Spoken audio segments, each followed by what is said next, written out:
in real estate, corruption still exists. हाँ, top 3 locations जहाँ पे घर खरीदना चाहिए. I would say Thane is.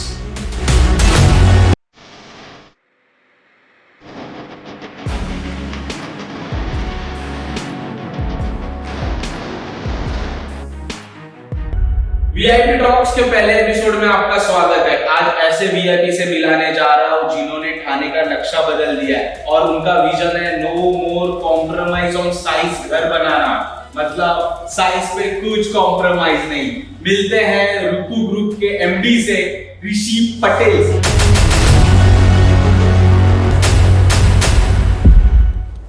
Brand with 0 complaints, Ritu group. आज मैं उनके मैनेजिंग डायरेक्टर से मिलने आया हूँ. ऋषि जी, वेलकम टू द पॉडकास्ट. वैसे मैं आपको पूछना चाहूंगा कि ये आपका पहला पॉडकास्ट है? यस, इसके पहले किया है but live recording effect just voice over. तो मेरा आवाज दिया था मैंने. ओके, सो स्टार्ट करते हैं अपने वीआईपी टॉक्स की पहली एपिसोड, जिसमें हम डेवलपर्स को पूछेंगे आम जनता का question. Tell us about Ritu group legacy and initial days. So I will start. मेरे ग्रैंडफादर, मेरे दादाजी ने बिजनेस शुरू किया था 1960s में, लेट 1960s में. Earlier he was into road infra. फिर आई थिंक जैसे जैसे उनको पता चला या उनकी जानकारी बढ़ी, आई थिंक वो कंस्ट्रक्शन में आए एंड वहाँ से फिर हमारी कंपनी का लेगेसी शुरू हुई है. एंड अभी तक ऑब्वियसली मेरे ग्रैंडफादर मिस्टर प्रताप पटेल, उनसे शुरू हुई. फिर मेरे फादर आए मिस्टर मुकुंद पटेल, मेरे चाचा जी आए मिस्टर मुकुल पटेल, और अभी फिर मैं ज्वाइन हुआ 2012 में. So obviously we have done, we are nearing almost 50 years now completion in terms of group की ये years of completion. Golden jubilee आ गया. Golden Jubilee. So वो हिसाब से that is what the legacy started with. Why do you join your family business? Actually lengthy question है but मैं I can try. मुझे ऐसा नहीं बोला गया था कि फैमिली बिजनेस ज्वाइन करना है, बट ऐसा एक I used to see my grandfather. मैं उनके साथ जाता था, मेरे पिताजी के साथ जाता था, एंड आई थिंक कहीं ना कहीं no it was like ingrained के हमको बस ये करना है, आपको ये करना है फ्यूचर में. So in basis of that I think I was mentally prepared. मेरी यू नो शायद मैंने एजुकेशन वगैरह सब वहाँ से ही मेरी प्रेस हुई थी कि मुझे कंस्ट्रक्शन बिजनेस ही ज्वाइन करना है. And somewhere like I think मेरे में शायद वो क्रिएटिविटी भी शायद होगी, because I understand the industry really well in terms of aesthetics. Because आपने वो होमवर्क देखा. यस आई हैव सीन दादाजी, I have seen my father, I have seen my uncle. तो कहीं ना कहीं वहाँ से वो चीज़ खुद में आ ही जाती है. सो आई थिंक वहाँ से वो हुआ था. बट ऑब्वियसली फिर आई जॉइंड इन 2012.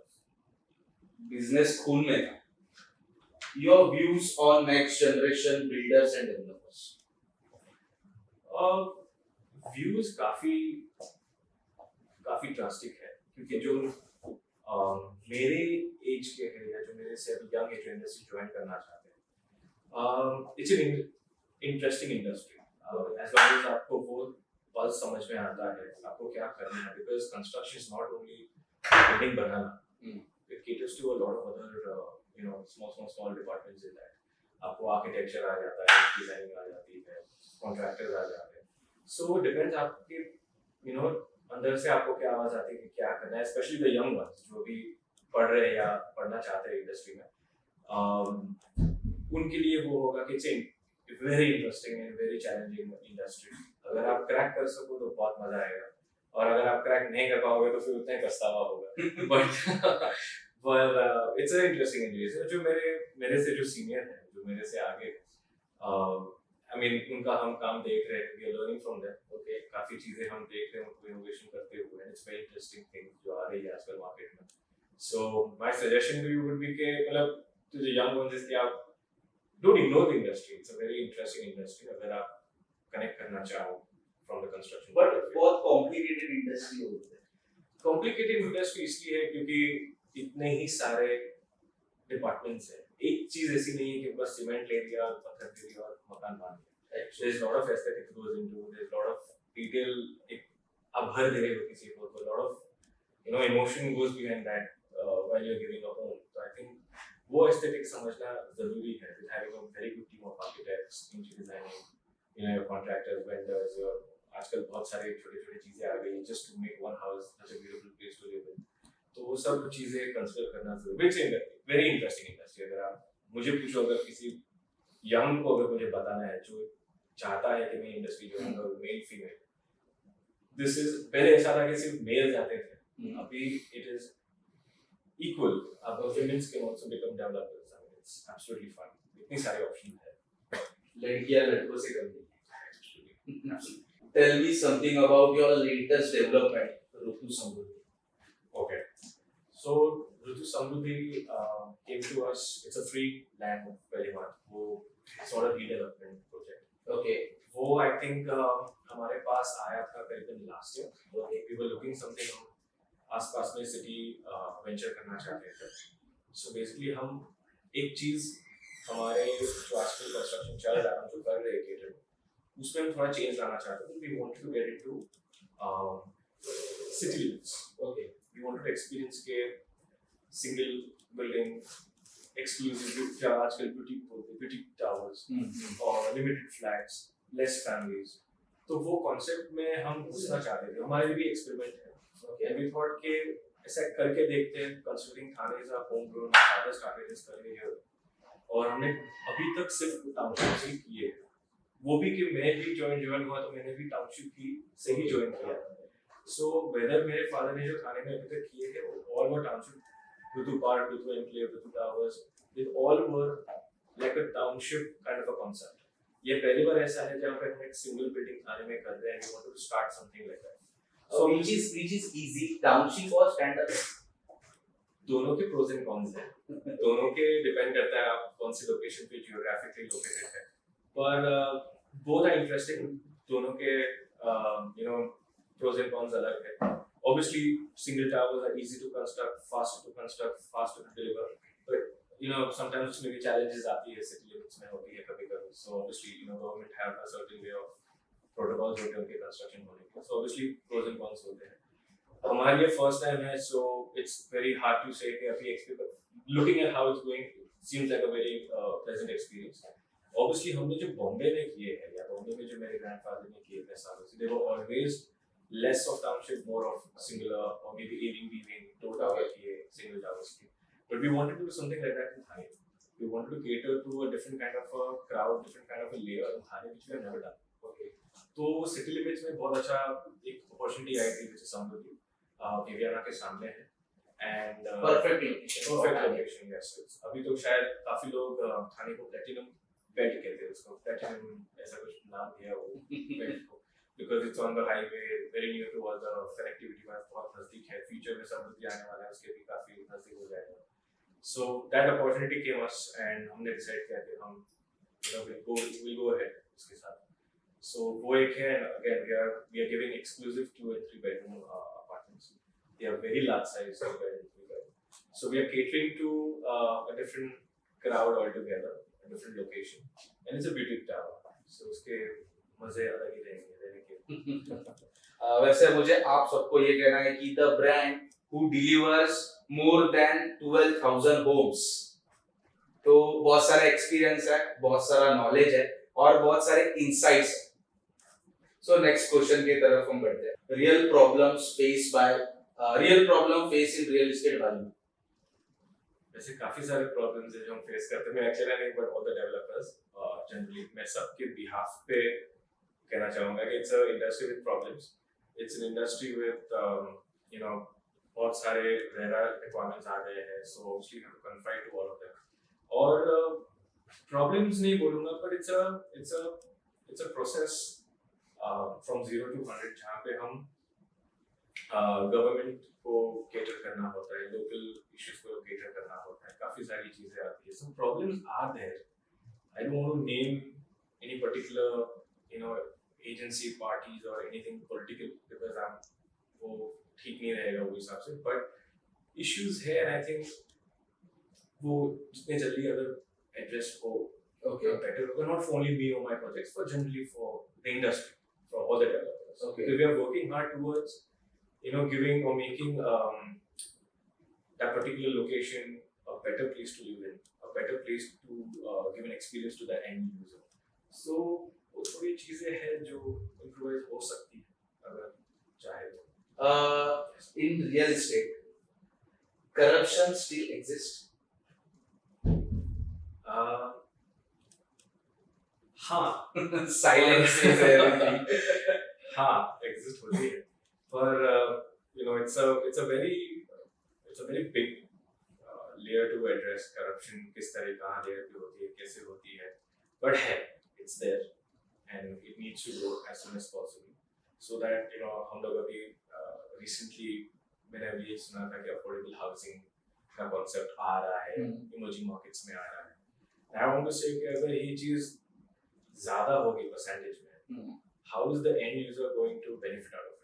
Okay. हम बोल रहे हैं affordable word use कर रहे हैं, पर घर affordable है नहीं, because मेरे projects है कल्याण में, for example, जहाँ पे मेरे projects 2010 से है और 2 phases, it's again a township, 2 phases हमने वहाँ किए हैं, but I don't see any reducing factor in corruptions or reducing factors in कि वो percentage कम होने से घर सस्ते हो गए, because corruption is a big layer.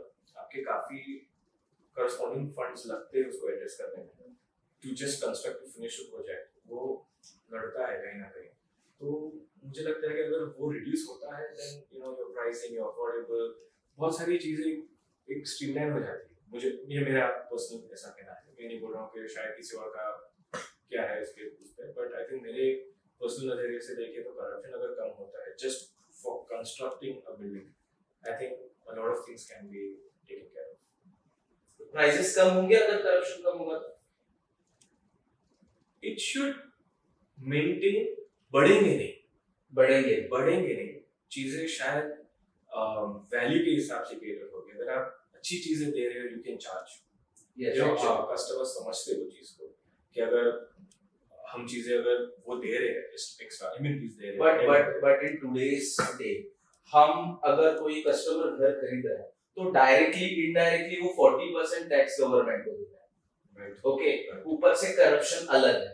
Right. तो डू यू थिंक कि ये टैक्स और करप्शन कम होने के बाद लोगों को तसल्ली मिलेगी और they can buy a home? इसमें दो चीजें आपने मुझे जो केटर की, टैक्स और करप्शन. पर कंस्ट्रक्शन में अगर करप्शन है वो एक चीज एड्रेस हो सकती है. टैक्सेस इज समथिंग जो अगेन पॉलिटिकल व्यू हो जाता है, पर अगर टैक्सेस बहुत हाई है और अगर आप एनकरेज कर रहे हो डेवलपर्स को कि हम अफोर्डेबल हाउसिंग करें, पर सामने आप टैक्सेस हाई रख रहे हो, रॉ मटेरियल ज्यादा महंगे हैं, तो फिर घर सस्ते या छोटे होके नहीं भी महंगे ही पड़ते हैं. मैं 400 स्क्वायर फीट का भी घर बनाऊंगा, it's not going to be affordable. तो कहीं ना कहीं वो मटेरियल्स, करप्शन और जो पूरी एक जर्नी है कंस्ट्रक्शन की, कहीं पे भी आप कोई भी लोकल एरिया ले लीजिए या इमर्जिंग मार्केट ले लीजिए, वो मेंटेन होना जरूरी है. वहाँ पे अगर करप्शन ज्यादा हो गया और कंस्ट्रक्शन कॉस्ट कम है तो भी इवेंचुअली वो एंड यूजर को ही पे करना है, और अगर दोनों हाई है तो भी एंड यूजर को ही पे करना है. सो आई थिंक दोनों is like a parallel thing, दोनों साथ में जाती है, तो दोनों ही कम होने चाहिए टेक्निकली, स्पेशली सर्टेन सेक्टर्स में जहाँ पे आप अफोर्डेबल का नाम लगाते हो, जहाँ पे आप 400 के अंडर स्क्वायर फीट का घर कर रहे हो, इमर्जिंग लोकल के लिए कर रहे हो, या आप एक लेयर को कर रहे हो, टारगेट कर रहे हो, मिडिल क्लास को टारगेट कर रहे हो, तो that these things are important. Recently एक न्यूज आई थी कल्याण में 6500 होम डिमोलिश होने वाले हैं, लोग बेघर होने वाले हैं. तो इसमें आपका क्या कहना है कि कल जो बिल्डिंग लीगल थी, जिसको गवर्नमेंट वाटर सप्लाई कर रही थी, इलेक्ट्रिसिटी सप्लाई कर रही थी, वो अचानक से इलीगल कैसे? मेरे ख्याल से अगर इसमें थोड़ी we should look into the research part कि वो क्यों हो रहा है. पहली बात, entirely I know it's not right to do that, but अगर वहाँ पे कुछ प्रपोजल आ रहा है या इंक्रोचमेंट है उसकी वजह से डिमोलिश हो रहा है, या whether there is some government का कुछ प्रपोजल हो रहा है उसकी वजह से, then I think government should come out with बोलते हैं half way kind of a solution कि उनको घर मिले या उनको पेमेंट मिले घर के सामने, ताकि वो जाके दूसरा घर ले सके या रेंट पे जा सके, बट एटलीस्ट उनके घर मिले. अगर आप घर से बेघर कर रहे हो तो सामने आप मेक श्योर करिए कि उनको घर मिले. इट इज ओके, हम समझते हैं कि सिटी डेवलपमेंट या कंट्री डेवलपमेंट के लिए ऐसी चीजें होती है, बाहर भी होती है, यहाँ पे भी होती है. सो इट इज ओके अगर ये चीज हो रही है, but it is not okay अगर आप उनको आप एड्रेस नहीं कर रहे हो, आप उनको ऐसे ही छोड़ दे रहे हो, अभी आप खाली करो, निकलो, फिर आप देख लो आपका. अभी कल्याण मार्केट एग्रेसिव मार्केट है, जहाँ पे 6,500 घर बेघर हो गए, मतलब ऑलमोस्ट पकड़ के चलो कि 6,000 फैमिलीज बेघर होने वाली है. इसकी वजह से कल्याण मार्केट में बूम आएगा. ऐसा जरूरी नहीं है कि कहीं पे कुछ चीज टूट रही है तो वो एरिया में बूम आए. अगर ये एग्जांपल है तो फिर तो धारा भी पूरी रीडेवलपमेंट में जा रही है, तो वो लोग वहाँ निकल से कर रहे, तो कुर्ला साइड में तो बूम होना चाहिए. पर ऐसा जरूरी नहीं है. Plus they are not tax payers. तो ये जो 6,500 फैमिली का बोल रहे हो कौन है? आधे टैक्स पेयर्स, आधे नॉर्मल, आधे मतलब क्या है, वो एनक्रोच करके बैठे हैं, आधे इलीगल बाय डिफॉल्ट. तो वो चीज है. बट ऑब्वियसली कल्याण में जनरली, अगर आप कल्याण का मुझे पूछो, generally it's a emerging market. But I think government अभी भी वहाँ पे इतना फोकस नहीं दे रही जितना देना चाहिए. पॉसिबली बिकॉज दूसरे एरियाज आ गए आसपास में जो शायद उनसे गवर्नमेंट का ज्यादा ध्यान है. Airport for example, Navi Mumbai वगैरह में, जहाँ पे वो सिमिलर रेट्स में आपको घर मिल रहे हैं, तो शायद वो थोड़ा डेवलपमेंट पॉइंट ऑफ व्यू से ऐसा है. बट जनरली अगर आप मुझे पूछो, अगर इंफ्रा सुधरे, then Kalyan is the next as big as Thane. Okay, because it is proposed as a city. मैं ये नहीं बोल रहा हूँ क्योंकि मेरे प्रोजेक्ट है, बहुत सारे डेवलपर्स वहां पहुंच चुके हैं, अच्छे अच्छे काम कर रहे हैं. It is just matter of के वो आपको एक्सपीरियंस नहीं अभी तक वो मिल रहा है जो आपको थाने में या कोई दूसरे एरिया से, सेंट्रल सबर्ब्स में कंपेयर करो, तो जो मिलना चाहिए था थाने कल्याण में. Sorry. Okay, so that is one thing. But Kalyan में आई फील एक बार इंफ्रा सुधरेगा in next couple of years, it is the next big thing. Top 3 locations जहां पे घर खरीदना चाहिए.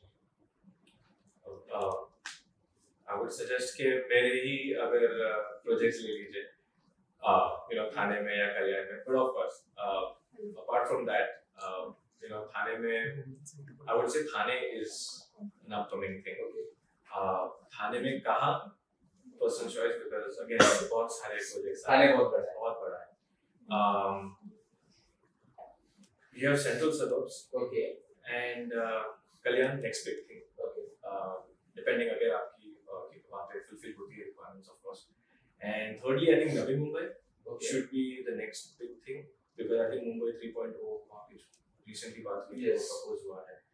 So I think वहाँ पे भी अभी काफी developers are rushing through, तो वो भी next. और गवर्नमेंट भी वहाँ पे ज़्यादा फोकस कर रही है, तो वो शायद हो सकता है. Navi Mumbai should be the next big thing. एक क्वेश्चन जो सबको पूछना है, why Thane home prices are beating Mumbai home prices? सीधी बात है, because Thane is developing. It's again, जैसे मैंने फिर आपको पता, थाने is such a big city. वहाँ पे इतनी सारी points touch होते हैं. Developers मतलब आप, you can ask for 5 bedroom, you can ask for 4 bedroom, very exclusive 4 bedroom, छोटी societies, बड़े societies, townships, and इतने सारे developers आए हैं, they're doing such amazing work कि it is very hard to say कि क्यों नहीं, because थाने का infra is really good. Okay, घर बड़े हैं. आप अगर फॉर एग्जांपल मेरे एग्जांपल में समृद्धि की बात करो, तो होम्स आर रियली बिग जो हमने प्लान किया. We are catering to those buyers जिसको बड़ा घर चाहिए. So that is also now getting fulfilled. कि थाने में डेवलपर्स बड़े घर देते. इनिशियली ऐसा कुछ बहुत सालों पहले ऐसा था कि थाने इज ओनली फॉर आपको मतलब बॉम्बे में अफोर्ड नहीं कर सकते, आप थाने आ जाओ. But I think अभी ऐसा नहीं रहा है. थाने में ऑलमोस्ट सब ब्रांड्स हैं. Yes, absolutely. अगर वो क्यों है? क्योंकि कुछ होगा. There is this kind of a layer जो है थाने में exist कर रही है, जो बड़े घर या महंगे घर या certain kind of amenities expect करती है, और they are happy. तो मुझे लगता है अभी थाने वो मार्केट नहीं रहा है जो अफोर्डेबल में कंसिडर हो सके. कुछ साल पहले ऐसा था, 15-20 साल पहले जब मेरे फादर कर रहे थे कुछ प्रोजेक्ट्स, वो टाइम पे हमारी डिमांड और सप्लाई भी वैसी थी. डिमांड भी वैसी थी, सप्लाई भी वैसी थी. But I think now it's not any more. हमारे जो प्रोजेक्ट्स है Ritu Samriddhi and the one which is soon to launch Ritu City में, they are all catering from 2 crores to 4 crores के बीच वाला layer है and pricing HNI clients. yes so I think that is something to really say अगर ये rate आ गया है तो और पेमेंट हो रही है और उधर बिक है that means that layer is there Yes. so I think and जैसे आप बता रहे थे मुंबई से सेम या शायद ज्यादा भी हो जाए ज्यादा हो चुके हैं मतलब there are flats in Thane जो 4 करोड़ में बिक रहे हैं. yes very true yes ज्यादा भी शायद और हम जो लॉन्च कर रहे हैं उसमें भी यही प्राइसिंग है 2 to 4 crores which is to Samruddhi and City targeting HNI जिनको Yes. बड़ा कर चाहिए इसको बड़ा कर और लाइफस्टाइल चाहिए. yes with all amenities तो रैपिड फायर स्टार्ट करते हैं. गुजरात और महाराष्ट्र, महाराष्ट्र मुंबई और ठाणे. दोनों क्योंकि मैं मुंबई में रहता हूँ so I want to select that as well but of course Thane okay. दोनों अच्छे ठाणे और कल्याण. ठाणे ओके. ऋतु समृद्धि और ऋतु city.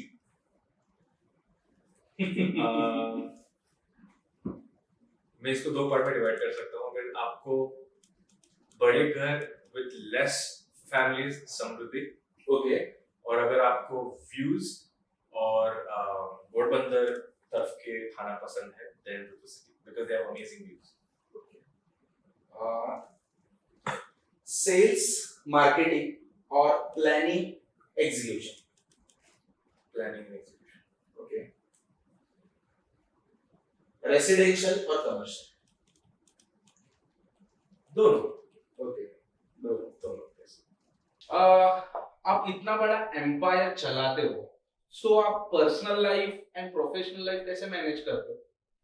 I think there is इसमें दो ये है अंडरस्टैंडिंग मेरे हिसाब से वन इज अगर आपके पास अच्छी टीम हो ओके. अच्छे स्टाफ मेंबर्स हो देन आई थिंक वो थोड़ा रिलैक्स हो जाता है इन टर्म्स ऑफ हैविंग कहीं पे आपके पास कहीं टीम है जो आपके लिए संभाल रही है that is one way of seeing दूसरा जाता है obviously you allocate your work to right people so हमारे में ऐसा है कि लास्ट कुछ सालों में एटलीस्ट जब से मैं आया था कुछ साल थोड़े चेंजेस हुए थे लास्ट 10 सालों में जहाँ पे staff has become we have employed more younger staff, more educated staff, more certified staff, जो वो चीज को समझता है तो उसमें क्या हो जाता है एडवांटेज ये आ जाता है कि आपको आप कहीं पे और कुछ चीजें ऐड कर सकते हो whether it's your personal life, whether it's work तो आप ध्यान हटा सकते हो पहले ऐसा था कि everything was more manual obviously digital आ गया है टेक बढ़ रही है तो obviously वो हिसाब से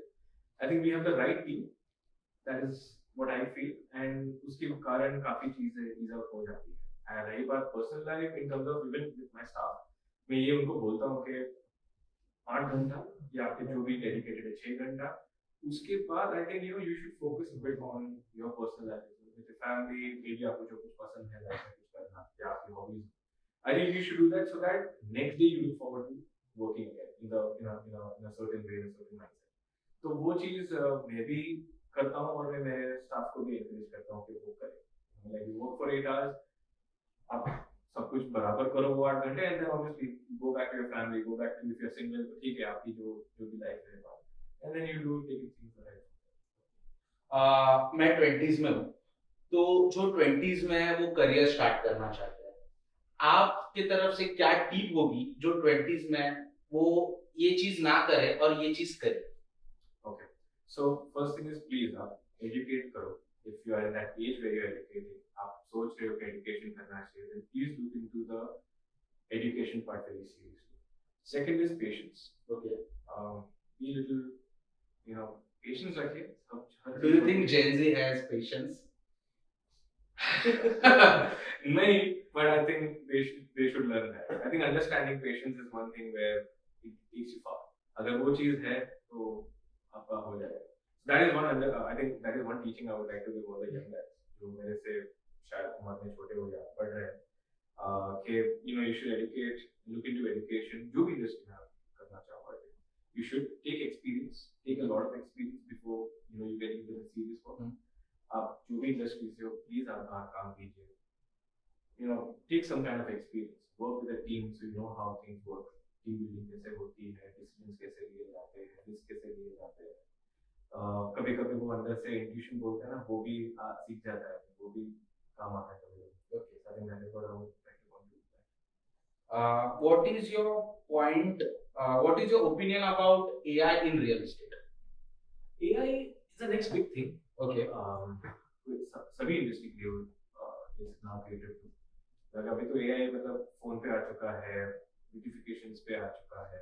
So AI is next big thing for sure. Even हमारे आजकल हमारा जो प्लानिंग चल रहा है विद अपकमिंग प्रोजेक्ट, उसमें भी हम लोग काफी चीजें AI के थ्रू जनरेट कर रहे हैं, whether they are creative, whether they are renderings हम शिफ्ट करते हैं to make it a little more nicer. Touch and feel AI से काफी चीजें इजी हो जाती है, एक मैनुअल वर्क कम हो जाता है, in that sense. So AI is a big thing now. AI calling आ गई आपको पता है? Yes. क्या लगता है फ्यूचर क्या होगा? Telecallers will go on? शायद रिड्यूस हो जाएंगे significantly because of AI of course.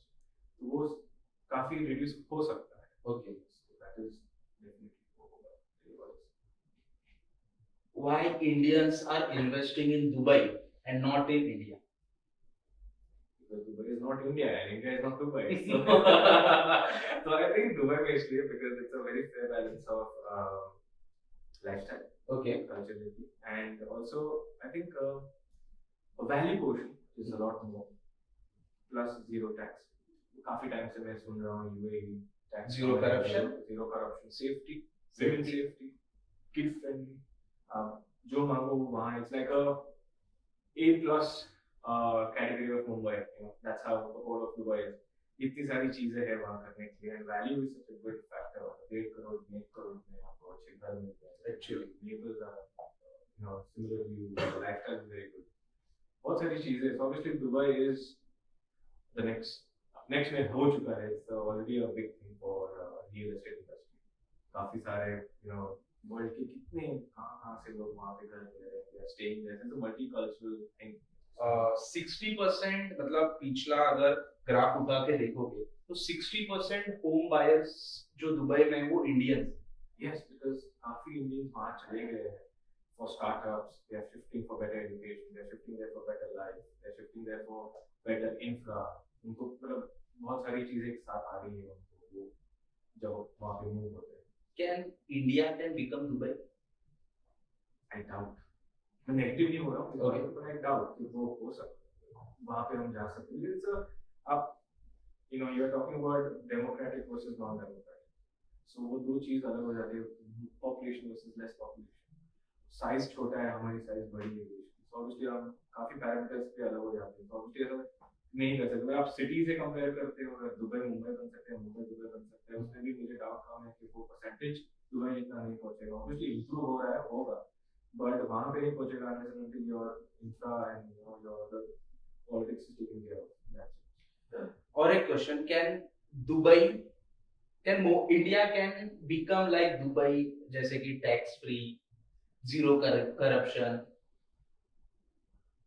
मैं चाहूंगा कि ऐसा बने, पर मुझे पता नहीं हो कितना जल्दी बनेगा और होगा भी नहीं होगा. But I'm not being negative towards India. It's see, India has its pros and cons.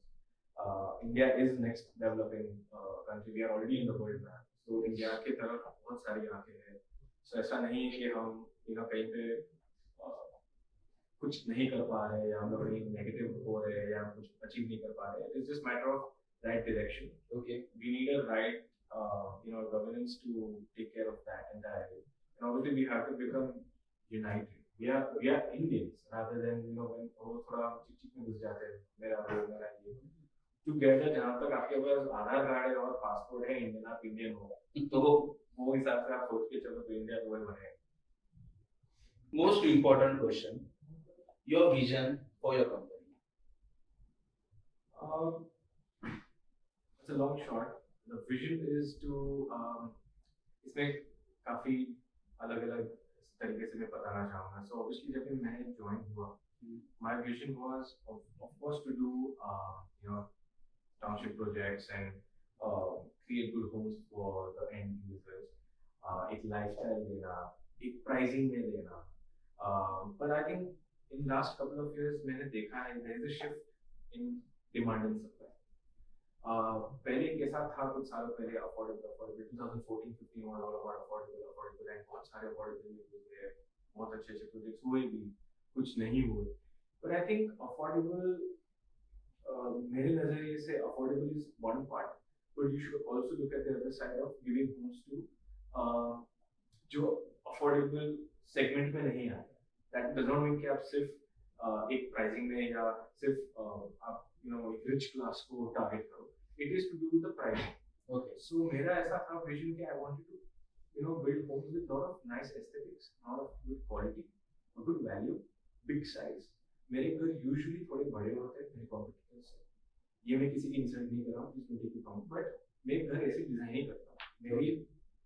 मेरे फादर की या मेरे कंपनी की पूरी एक थॉट प्रोसेस रही है that give that extra space. Extra space is for your future. But extra space की वजह से प्राइसिंग बढ़ जाती है. डेफिनेटली वो होता है, बट देन ऑफ कोर्स मैं अगर सिर्फ मेरी बात करूँ, my pricing is more or less in the middle. मेरे प्रोजेक्ट्स की जनरली बात करूँ, but the houses are bigger और larger than the competitors. So square feet rate अगर आप आज आते हो बात करने पे, इट्स नॉट बहुत फर्क होगा. इट्स वेरी आसपास नजदीक में होता है, but I believe in giving that extra space.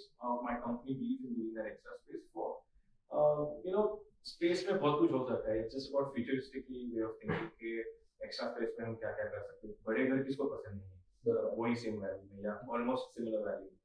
So vision ऐसा था कि it is to deliver good homes, but also now targeting a layer little above जहाँ पे हम थोड़े premium home कर रहे हैं, premium locations में कर रहे हैं. Samruddhi is one of them.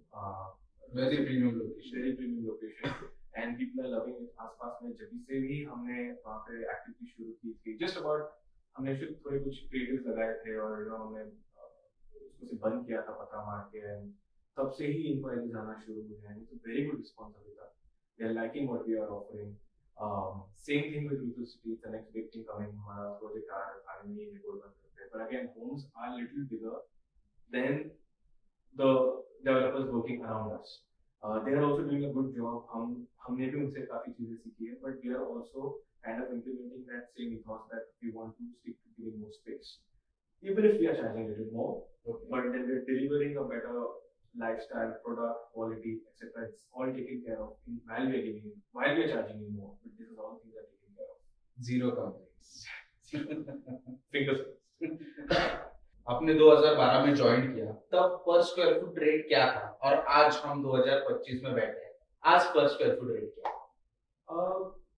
Precisely square foot pricing would be थोड़ा मेरे लिए डिटेल हो जाएगा, पर मैं एक एवरेज आपको बताता हूँ. मैं 2012 में जब आया, मेरा कल्याण में प्रोजेक्ट चला था. I joined from that project and एक 1 bedroom 2 bedroom जो वहाँ पे मैं जिसमें काम कर रहा था was for average for anywhere between 22 lakhs to 30 lakhs. Okay.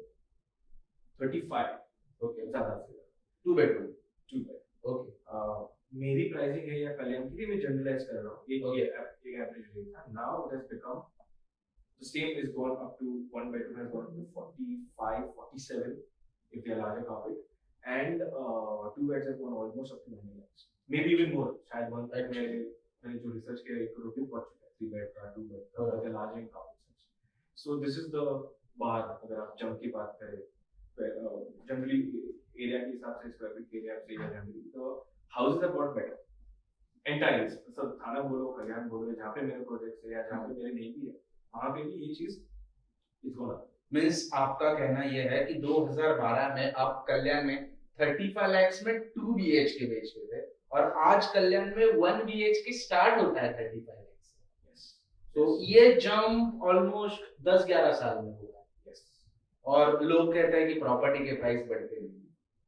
बढ़ते काफी बढ़ते हैं. टुडेज मार्केट कंडीशन, आपको क्या लगता है होम प्राइसेस अप जाएंगे या डाउन? अप ही जाना है. ओके, अप ही जाना है. It might maintain. अगर अप नहीं हुआ तो एक कहीं पे ऐसा आएगा जहाँ पे ग्राफ वो होल्ड पे आएगा, स्टॉप पे आएगा, बट नीचे नहीं जाएगा. तो श्योर मुझे नहीं लग रहा है कि नीचे जाएगा. कोई भी आप एरिया की बात कीजिए, बट नीचे नहीं जाना है. मुंबई में तो फॉर श्योर जिस तेजी से पॉपुलेशन बढ़ रहा है उस तेजी से नीचे नहीं जाना चाहिए. What is your opinion about PropTech? Okay. It's a good platform to talk about. But वो advantages ही है. Which it's not going to be a negative thing to cater for. So I think अगर if it's going in the right direction in terms of usability wise, it's going to definitely work in favor. Do you think PropTech can change the game of real estate? Not change, but it might improvise. Okay. उसमें दो तरीके हैं. अगर बराबर नहीं किया तो नुकसान ही होना है, पर अगर बराबर तरीके से उसको इम्प्लीमेंट कर देते हैं, I think it's going to work in favor of the industry. आपका जो अभी ऑनगोइंग प्रोजेक्ट चल रहा है ऋतु समृद्धि द परफेक्ट लोकेशन इन थाने, उसके बारे में क्या कहना है? See, location wise, very good. मेरा यही विजन था वो प्रोजेक्ट में या जनरली हमारे कमिटी का विजन यही था कि हमको सिटी में we wanted to do something. Okay. और जब वो पीस ऑफ लैंड हमारे पास आया था एंड जब प्रोसेसेस आगे बढ़े then we launch the project, तभी मेरे इतना ध्यान में है कि आसपास के लोग की इंक्वायरी काफी बढ़ गई थी. दे वर वेरी क्यूरियस कि क्या हो रहा है, हलचल हो रही है, पत्रे लग रहे हैं, बिकॉज वो लैंड काफी टाइम से वहाँ पे ऐसे ही थी. It was just raw land. Okay. तो वो भी उनको वो था कि क्या होगा and when it got into the residential part of construction, तो काफी उन लोग थे वेरी क्यूरियस. मुझे इतना ध्यान में और काफी विजिट्स हुई थी, काफी एक्साइटेड थे because we were bringing some product there. Again you know उनको पता था कि ऋतु का प्रोडक्ट आ रहा है तो it will be nice, it will be trustworthy, it will be you know kind of उनके थोड़े जो we are known for giving good homes और व्हाट गुड क्वालिटी होम्स. तो वो डायरेक्शन में I think we got a very good response, initial response for that. And I think अभी तक touch wood it's going well in that sense. In market, everyone say Rutu Group deliver best construction quality. But as a layman, मुझे कैसे पता चलेगा कि ये मैं जो घर खरीद रहा हूँ इसकी कंस्ट्रक्शन क्वालिटी बहुत अच्छी है? See, I think यहाँ पे मैं आपको I'll just take you through the journey कि हम exactly construction कैसे mind में रखते हैं. One, zero compromise on the materials. Okay. Right. Whether whom are we buying from, certificates से लेके सब कुछ, plus you know we have these team members who are giving us जिसको long language में MEP बोलते हैं. Okay. So they are taking care. They are also very good team. Architects are very good, very old, very trustworthy. So I think हमारा वो हिसाब से quality में materials में बिना कोई कॉम्प्रोमाइज का पहले तो ये होता है कि हम यही यूज करेंगे standard product. That is one. So कोई भी कस्टमर को एंड यूजर को they no need to worry कि यहाँ पे ये चीज नहीं है, क्वालिटी में कुछ कॉम्प्रोमाइज किया है या कोई लो क्वालिटी का प्रोडक्ट यूज किया है. It's not like that. Personally I look into it. My father also looks into it. It's a typical format of a family business. So हम हर चीज पे touch and feel हमारा रहता है. So we go through it personally, we see it personally. Changes भी होते हैं, we do it personally, and that is how it's been now used by the end user. So material में there is no compromise. Even by DERA law, we are taking all the certificates from the vendors and contractors we work with. There is always someone as a quality control who is looking on that. Personally, because we all are engineers by education, तो हमको समझ में आता है. So we do that personally on daily basis. समझाते हैं, देखते कैसे हो रहा है. So be rest assured, quality won't be compromised. You will see a very good finished product. I mean, you can go ask हमारे existing customers जो existing projects में रह रहे थे सालों से. That could be one of the very good feedback. उससे ज़्यादा और क्या चाहिए? कोई भी इतने सालों से खुश है and they're very happy with it. One of the highlights to highlight is कि हमारे sales भी वैसे ही word of mouth से ही होते हैं, कुछ reference से ही आते हैं, existing projects से ही आते हैं, and they are always very positive. They are always talking very positive. क्या सर हमारा experience यहाँ पे 15 साल से रह रहे हैं, and it's been nice, etc. Family बड़ी हुई तो हमको extra space चाहिए तो हम आपके projects adoption हम देख रहे हैं. So it's a very positive way of seeing that. I'm very happy with what I'm doing. मैं खुद रह सकता हूँ ऐसे घर हम लोग प्लान करते हैं और बनाते हैं. ओके, मतलब आप खुद रह सकते हो ऐसे घर बनाते हैं. Yes. डेवलपर्स प्रोजेक्ट क्यों डिले करते हैं? मतलब कुछ डेवलपर्स की वजह से पूरा मार्केट खराब हो जाता है और हर कंज्यूमर डेवलपर को देखता है कि ये डिले ही करवाएगा. तो इसके ऊपर आपका क्या कहना है? I think ऐसा जरूरी नहीं है कि कौन से कारण हो सकते हैं. There can be multiple reasons कि डेवलपर्स क्यों डिले करते हैं. One is local issues, other हो सकते हैं, that can be one of the ways. Secondly, कभी-कभी आप यू थिंक कि मैं एक कैंपेन करूंगा, मैं बेचूंगा और मैं कंस्ट्रक्ट करूंगा. सो that is sometimes the right way but not always the right way. And obviously thirdly you know funds, infra funds जो आपको लगते हैं इनिशियली जो चालू करने में, उसमें अगर you know there are some difficulties which developers are facing, then obviously वो यू नो डिलीवर नहीं होते टाइम पे, डिलेज होते हैं. एंड यू नो सेल्स नहीं होते कभी कभी, you know you are in a very isolated market और मे बी आइसोलेटेड, आपने इनफ R&D नहीं की होगी शायद as a developer's point of view से, तो वो हो सकता है ऐसी सिचुएशन आ सकते हैं, multiple situations. So I think ये हो सकता है कि कुछ चीजें अगर आप रिस्क एनालिसिस करके आप नहीं करते तो ये चीजें आपको यू नो अनफॉर्चुनेटली डिले होता है, then all the developers are unfortunately. But as a layman मुझे घर खरीदना है, तो मुझे कैसा पता चलेगा कि इस डेवलपर के पास मैं अगर जाऊंगा तो my money is safe? I think see first way is एक बहुत आसान तरीका है. वन इज रहना, which is next हम सब बात कर रहे हैं काफी सालों से. सो रहना अगर उसके पास है, then that developer has to somehow कुछ भी करके खत्म करना है उसको. ओके. एंड एक मैं एक एवरेज पकड़ता हूँ 3 साल 5 साल एक शेल्फ लाइफ होती है डेवलप होने की.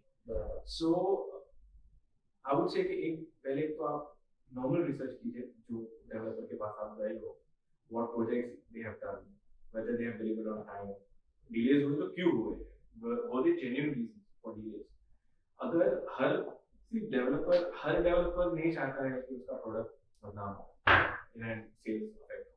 There are multiple reasons, but I think एक कॉमन मैन जब निकलता है, अभी ये काफी लोग ये भी बात कर रहे थे कि अंडर कंस्ट्रक्शन में पैसा मत डालो, नियरिंग कंप्लीशन में डालो, या OCR या उसके बाद डालो, मे बी टैक्स बेनिफिट्स की वजह से. Okay, that is one way of seeing it, from that you are safeguarding yourself. Okay. But under construction में भी तो बेनिफिट है, आपको स्पेशल रेट मिलता है, you know these are the Breathing period मिलता है. breathing period मिलता है, so many banking options are there, so customer को भी वो ऑप्शन मिलता है, especially working सर्विस सेक्टर को जो काम करके सैलरीज बेसिस पे घर ले रहे हैं. सो इनके लिए काफी चीजें ऑप्शंस इजी हो जाती है. But obviously brand, quality of work, उनकी कंप्लीशन अगर कैसी हुई है या उनके आसपास के प्रोजेक्ट्स कैसे हुए, वर्ड ऑफ माउथ कैसा है मार्केट में, चैनल पार्टनर्स क्या बोल रहे हैं. Channel partners is next again काफी you know they are very aggressive now in the industry. Almost 50% 60% sales उनसे आ रहे हैं. ये मैं जनरल डेटा पे बोल रहा हूँ. Even in my projects, मेरे projects में भी we are connected with certain CPs and they do fabulous work. उनको काफी you know business देते हैं, काफी चीजें वो बाहर cater करते हैं. End to end मतलब आपका product को इतने सारे लोगों पे पहुंचाना, they do a fabulous work. So they are a next big thing. तो वो भी मार्केट में यू नो आप जब भी रिसर्च करेंगे तो वो भी आपको मदद करेंगे या कुछ चीजें आपको बताएंगे उसके बारे में कि how the product is, how the brand is, उनका काम कैसा है. on basis of that obviously a common man can take a decision कि कैसा है. Obviously this is all part of research and analysis you have to do before going buying a product from any developer. Ritu group के बहुत सारे project चल रहे हैं और उनका हर एक प्रोजेक्ट it.in पे लिस्टेड मिलेगा. अगर आपको उनके प्रोजेक्ट में घर खरीदना हो तो बॉस it.in पे जाओ, ऋतु ग्रुप सर्च करो, the group with 0 complaints in real estate, और फाइनल प्राइस चाहिए तो बॉस फाइनल प्राइस बटन हर एक प्रोजेक्ट के नीचे दिया हुआ है, क्लिक करो. Thank you Rishi ji, insights देने के लिए, नॉलेज देने के लिए, एजुकेशन देने के लिए. लोगों को बहुत कुछ ऐसा था रियल एस्टेट में जो पता नहीं था, आपके वजह से बहुत लोगों को पता चलेगा. और ऋतु ग्रुप जो अभी गोल्डन जुबली सेलिब्रेट करने जाने वाला है, आपको क्या कहना है? Plus, I think I would say all the viewers who are watching the show, please, this is an interesting concept, an interesting platform, and जो लोग घर लेना चाहते हैं, please go out and buy. There are enough properties in Mumbai and outside Mumbai to look for. It's an interesting industry to have a look out for. 1, 2, it's important to have a house, so please go out, buy. Whichever area caters to you, whether it is Thane, Mumbai, Navi Mumbai, no matter wherever it fits you and the property you like, please go out and buy. Having a house is a very important thing, so please do not ignore on that one. And congratulations on your new platform, iKey, and we look forward to work with you as well on that one. And yeah, thank you so much for having me over. Bye. Before ending this session एक important question है कि boss एक controversial question है in fact कि we should buy house और rent house. I think दोनों okay दोनों ही important है. घर होना जरूरी है. So focus on having a house. दोनों ही मतलब चाहे वो घर रेंट का हो या खुद का, घर होना घर जरूरी होना जरूरी है. So both is fine. है. साइनिंग आउट, मिलते हैं फिर से वीआईपी टॉक्स.